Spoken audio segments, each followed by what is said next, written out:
कधी तुला असं वाटलं का मी काहीतरी चुकीचं केलं म्हणून माझी लाईफ अडकलंय? किंवा मी खूप पुण्य केलं तरीही काहीच का बदलत नाही?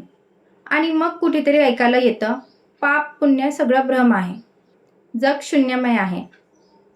हे ऐकून अजूनच कन्फ्युजन वाढतो, बरोबर ना? चला एकदम सिंपल आणि ऑनेस्ट पद्धतीने समजून घेऊया. सगळ्यात आधी एक गोष्ट क्लिअर कर, आपण जे काही करतो त्याचे परिणाम होतातच.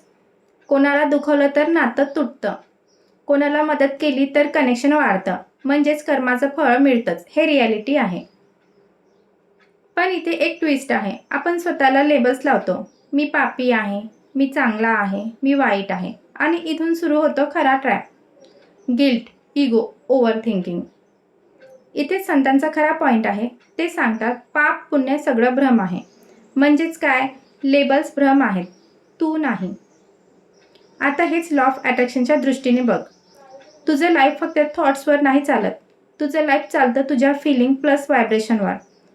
युनिवर्स तुझे शब्द ऐकत नाही, तो तुझी एनर्जी फील करतो.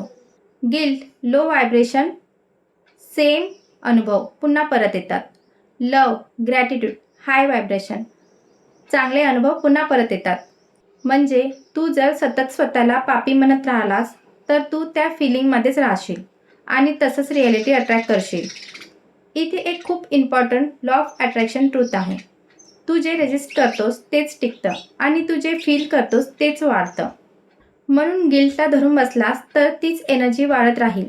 म्हणूनच फायनल ट्रूथ ऐक, पाप पुण्याचा विचार सोड, तुझी व्हायब्रेशन बघ. कारण युनिवर्स जजमेंट करत नाही, पण प्रत्येक व्हायब्रेशनला एक्झॅक्ट रिस्पॉन्स देतं. पण थांब, याचा अर्थ असा नाही की काही करायचं. पाप पुण्य नाही आहे, काही केलं चालेल, हे चुकीचं आहे. खरा मार्ग काय? चांगलं कर, कारण ते तुझी एनर्जी नॅचरली वाढवतं.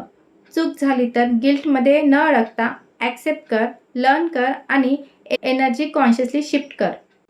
Simple formula: good karma, high vibration, better life.